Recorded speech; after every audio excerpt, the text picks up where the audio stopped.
Everything is awesome when you're watching Locum 23, Mermaids and the Vampires Who Love Them, Chapter 2. The sharks swim to where you bob on the surface of the bay and surround you, their fins still jutting above the waves. Hey, I'm new here. Nice to meet y'all. The sharks don't respond, instead they tighten their menacing circle. My shark must be rustier than I thought. Come on, guys, I mean you no harm. I'm late for school. Move off. The shark's jaws gape, revealing rows of serrated teeth. They smell terrible, like bloody, rotten death. I should try to talk my way out of this, teach these dumb sharks a lesson about mermaids. Grab the tail of a circling shark, spin, and toss it out of the water. Help me! One down, two to go. This is a waste of time. With a flick of your tail, you're under the sharks, ready to make as quickly a getaway as possible. But before you can move, something heavy hits your back. What the? Whatever it is, it wraps itself around you, and together you plummet to the bottom of the bay. It's a man. A human man. Let go of me. Just a few feet above you, the sharks twist and whirl, churning the water, slapping their tails in a frenzy. The man's strong hold on you suddenly releases, and you're free. You twirl, trying spot where your captor has gone. Bubbles obscure the water, and it suddenly smells different. Bloody. Through the maze of crimson bubbles, something bumps against your arm. It's the man's head. Please let it be attached to the body. Blessed Venus it is. Then you check for his arms and his legs. Oh no! He is missing the lower half of one leg. Inky maroon-colored blood flows from the wound. This is not any fun at all. You have two problems. Frenzied sharks and a bleeding man. I'd better deal with the blood. I'm gonna start puking if I don't stop the bloody fluids flowing, and that won't solve anything.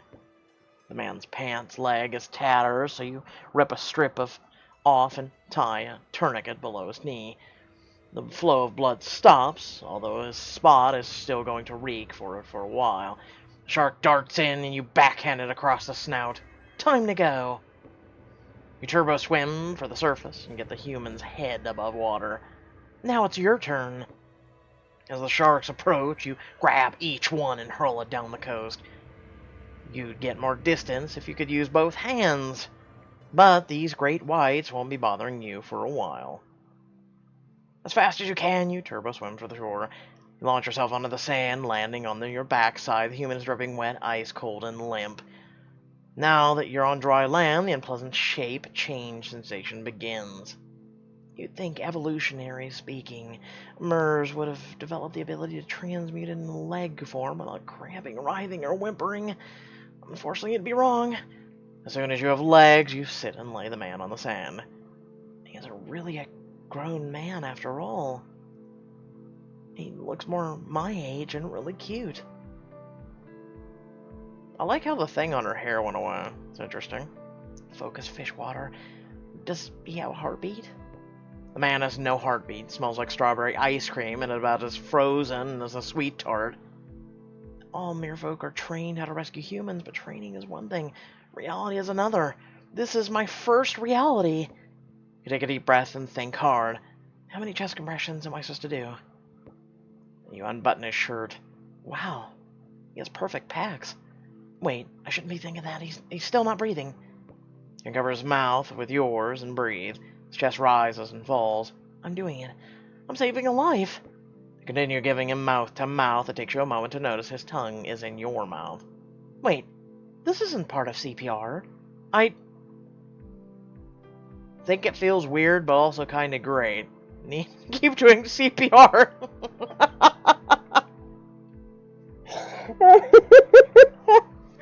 I think you just got baited by a vampire who's gonna, like, reattach his leg. Pull back quickly. This is too weird. After a moment, you realize his chest is moving on its own. You pull away, something sharp snags your lip. The tang of metal coats your tongue. Ow, what cut me? More. The boy reaches for you, and you jump back. Suddenly you realize you're wearing your shell bra and nothing else. You swing your backpack around and hold it in front of you. The guy laughs, even though a chunk of his leg is missing. What is wrong with you? He looks down at his leg.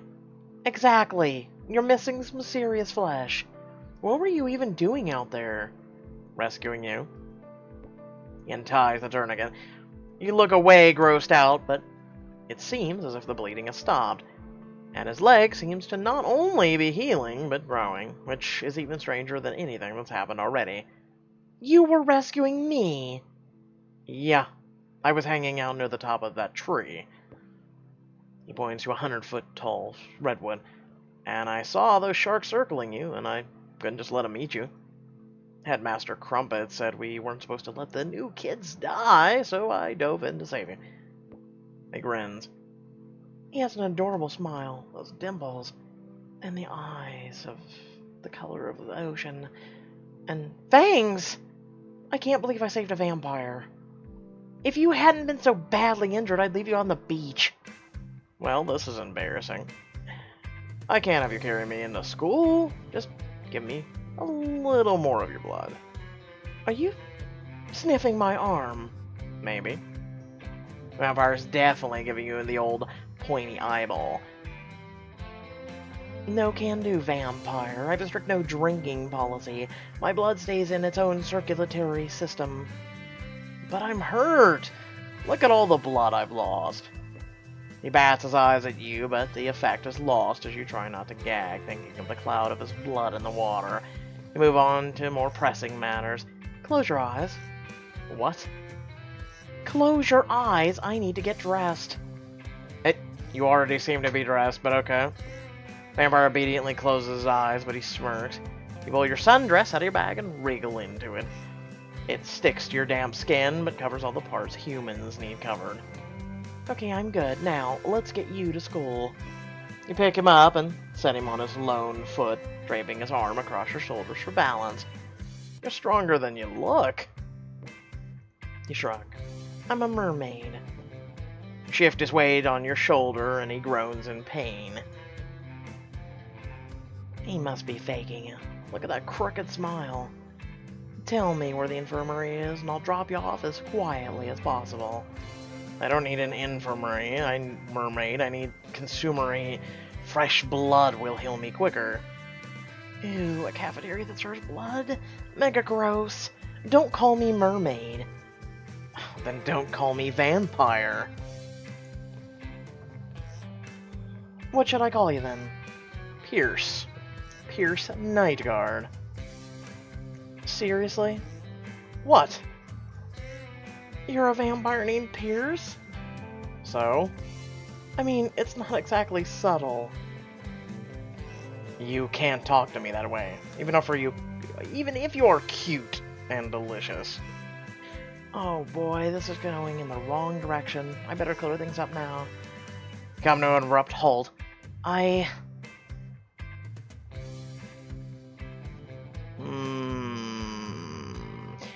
Give him a flirty grin, let Pierce Nightguard tumble from my arms. Well, that would be kind of mean. Or look him in the eye. If we're gonna get along, let's clear this up now. I'm not your snack, and I don't want to hear about it. It's gross, it's demeaning, and it's totally unfair when I'm trying to help you. Got it? Because I can go on ahead and send the school nurse to you instead. Pierce blinks in surprise. Got it. Sorry, I was out of line. He gives you the crooked smile. Clearly, I need to work on my self-control around you. His dimples are so deep, he could hold a good-sized pebble in each one. Poseidon's beard pierces handsome. Why do I say that? I mean, your blood tastes like... He licks his lips. Like what, a drug? A vampire drug? No. Why would you say something so horrible? No, you taste like the first rain on a crackling desert landscape. A vampire poet? Well, thank you. That makes me feel better. He straightens, balancing perfectly, and pulls his shirt back over his chest. Race you to school? It's no fun racing the leg impaired. Come on, loser has to grant the winner a wish. I'm only 1/8 fairy. I'm not authorized to grant wishes. Anyone can grant a wish, Waverly. You got it, vampire. You take off before you finish the sentence. I do feel a little guilty for not at least giving the invalid a head start. My name is Pierce. Lands back over your shoulder and he launches into the air. You can fly? I can't believe this jerk. I carried him, and the whole time he could have flown himself to class. Don't you have to turn yourself into a bat first? You give up and stomp the rest of the way up the hill. Wait, Pierce called me Waverly, but I never told him my name. A bell rings. Perhaps he knew the new girl was coming, or perhaps he works for the school. Oh no, am I late? You hurry into the main building and find the door marked office. Miss Fishwater, you're late. I'm sorry, ma'am. Welcome to Saltwater Academy. My name is Hesperia. Here is your fall class schedule and cabin assignment. She hands you a piece of paper. Oh, cool. We actually get to look at it. Tuesday, first period, Supernatural Beings, Headmaster Crumpet. Third and fourth period, Study Hall, office hours, Algebra, Professor TBD. Something tells me he teaches algebra. Monday through Friday, first period, Elementary Art and Design, Professor Guy, or Gaia. Human Studies, third and fourth period, Professor Skindleston, Harry Print. So, something tells me he's a professor. I'd be really surprised if he's a student, but I guess we'll see. Especially because he knew her name. And Aphrodite is the last period of the day. With two exceptions, one of which is extremely unfortunate, your classes are nothing like what you had at Pacifica. You're missing history. I'm afraid class has already begun. You're going to have to get there on your own. Get where? Are they on a field trip? Of course. How else would one learn history? Lectures, stories, reenactments? That was a rhetorical question, meaning I do not expect or desire an answer. Sorry. Hurry along. Last door on the right. Oh, okay. You back away from the stern vampire. Be assured I never eat the students, Miss Fishwater. At master's orders. So everyone's a vampire here teaching? Great. You find the last door on the right. On the door is a note, and beside the door is a metal box with the word depository emblazoned on the side. History of supernatural beings. Before entering, please deposit the current century in the bin provided. Oh. I'm guessing phones. And any and all technology. How does one deposit the current century? You try the door, it's locked. You rummage through the backpack looking for something to put in the box that will make the door open. I choose my mom's ugly shell bra. Why do you have your mom's shell bra? It was nice of Mom to give me something to remember her by. Okay, you mermaids are weird. But did it have to be your least trendy outfit? I guess I'll have to get it back after class anyway. You try the handle again, it turns. This is so stupid. Inside it is black as the ocean depths, and an icy breeze ruffles your hair. Step over the threshold and fall into an abyss. Ah! Okay, alright. Oh my god, we haven't even... Oh, this is him in disguise. I'm like, we haven't even met this person! Don't ruin this for me! Mr. Fishwater, you seem to be good at finding trouble. Wow. Nice look, dude. I have never... Wait, hold on. Did Robin Williams... Yes, he wore pearls as Miss Doubtfire.